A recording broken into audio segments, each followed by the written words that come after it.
Hello, my name is Marion. I'm from the blog Miss Mustard Seed. And I'm Christy. I'm from the blog Rosemary in Time. And this is Design Ramblings, where we talk about anything and all things decorating and design. We answer your questions and we talk about whatever we're into. So today we're answering a couple of questions that we got from our viewers. Yay. These are our favorite moments. Like Marion will text me at like 11:30 at night and be like, "Read this thing someone sent us." Right. It's really exciting. We got a nice email. So anyway, I had a question. Well, we talked about a couple weeks ago painting paneling and painting brick fireplaces. So I got an email in response to that. Someone sent a few pictures of her space. Her name is Susan. She's in Texas. And she said a lot of nice things and told us about herself. But then she said, so she's already decided to paint the brick fireplace a shade of white, which we're like, Right yeah, on. that fireplace should be painted.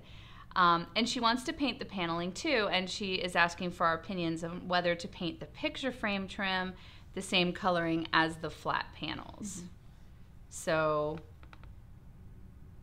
that's what it looks like now. So what do you think? Yeah, I would say go for it. Yeah, like definitely paint. Like I think she's going to see, it's just going to brighten up the space so much more. Absolutely, especially in combination with the fireplace. Yeah.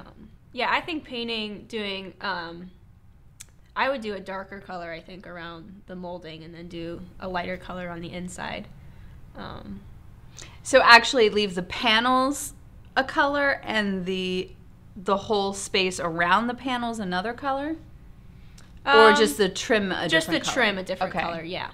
Because I think that could be interesting too, actually, to have the panelings one color and the space around the paneling another color. Yeah. I think you have a lot of options here. I don't think like there's one right or wrong thing. No, and it depends on also the colors that you choose. Right.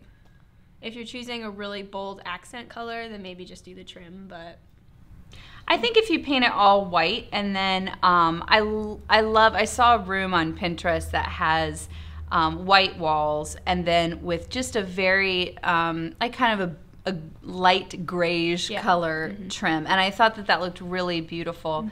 I think you could do something like that, and that would tie into maybe the color of your sofa, also tie into the beiges in the floor, so that might connect those a little bit better.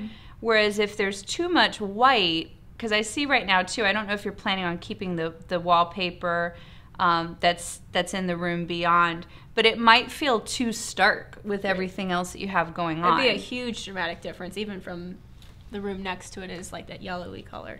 Right. I do think white would be nice though, because it'll hide that air conditioning intake. That's true. Oh, yeah. Hate those things. I know. Well, that'll camouflage it. I would also swap out the light switch plates for white ones, or actually, since those are wood, you could paint them. Just paint them white. And I'd swap out the actual switches for white switches. So again, your light switches will just sort of blending in. Just blend in and disappear into the wall. A way that you can tie in the white walls, though, is by maybe adding some white pillows or a throw that has some white in it to your sofa. We're just gonna tell you what to do with your whole room. We just can't help ourselves. Design it all for you. Just can't help ourselves. And maybe even doing like a slipcover or something for that ottoman, so that it's the whole room has sort of a light. It all works together. A lighter, brighter feel. And I think the white will tie into the yellow next door really well. And it looks like the yellow's carried on in the ceiling also. But I think it'll look great. You'll have to send us pictures. Yeah. Another thing I see you could do is put an area rug down over the Definitely. over the tile. Over the tile. I think that'll warm up the room, especially if you're going to do all white. You'll need something to add that like bit of warmth and texture. Because I think the danger of doing white is if it doesn't look intentional or really tie into the rest of the space, then it just looks stark, or it looks like a doctor's office. Right, like you didn't know what to do, so you just painted it white. Right. So I think with making a few changes, a few little tweaks, like you have a space with great bones. Yes. So that's awesome. I think this room could look really, really beautiful. Yeah. So that's our advice to you, Susan. And then we have another email. I'd be really excited to see that finished too. So you have to send us pictures if you Yeah, would you finish it. please? I'd love to see them too. Okay, so, and then Barbara left a comment. She said, what height above the window casing should a curtain rod go? Some appear to be level with the top of the window, some several inches above. Is there a hard and fast rule? I'm giving Marion this question because I have no idea. You didn't learn that I'm at college? Newlywed. I don't know what I'm doing. No. Have you hung any curtains? Yeah, I usually hang them level, but I don't know if that's a rule. So you hang them level along with the trim? Yes. Okay.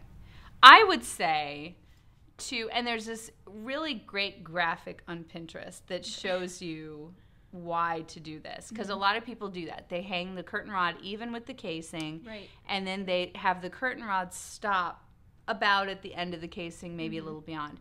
And what happens is the curtains that you hang there cover your window, so you lose light, and it also makes the window look small. If you raise the curtain rod and extend them out so the panels actually hang next to the windows versus in front of them, you don't lose any light. You let in all your light. It'll cover up. The curtain should cover up just the edge of the trim. So you just see the window. You don't see like trim and wall and then curtains.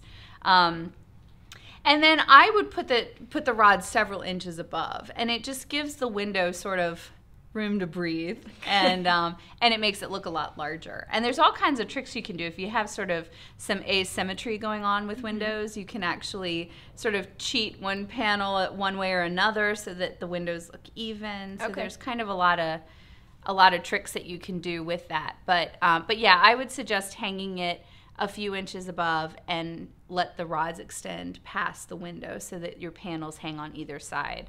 Now, I don't think that's a hard and fast rule. I think that's what can make your windows look best. Right. But obviously, if you're hanging up shears for privacy. Right, and that was my question. I mean, some people I live in the city, so I kind of want to have something in front of the window. Right.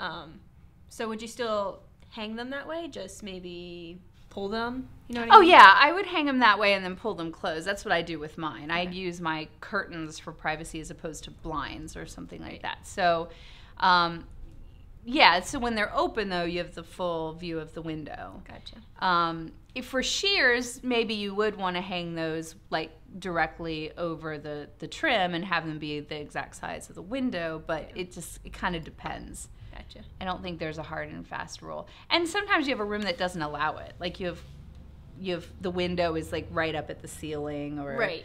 So then you just have to kind of do the best you can. I have some windows that are kind of in tight spaces where I don't have very much room on either side for the curtains because of a cabinet that's there or something. So I have to kind of cheat it inward a little bit. So there's not a hard and fast rule, but I would suggest hanging it higher and wider if you can. You have to come hang curtains in my house. So.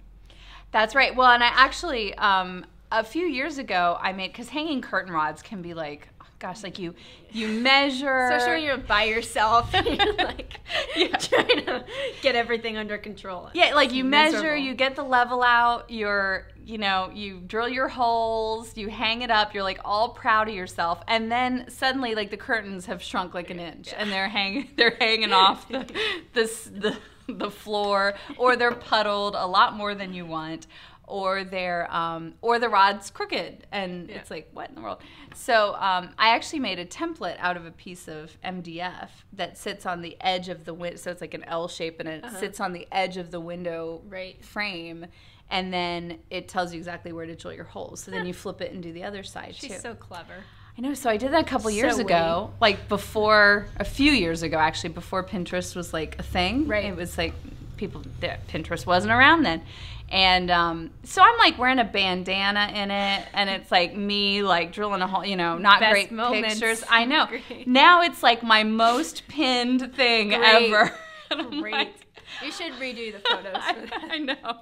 It's like I would have done my hair if I had known that like it was such a good idea. But yeah, anyway, so that's a good tip for hanging curtains, is to make a template so you can get your rod straight. So anyway, cool. Well, thanks for liking and commenting and subscribing to us. And if you have any other questions, please feel free to send them to us. You can send them to Marion at missmustardseed.com, or you can leave them here on the video or on our blogs.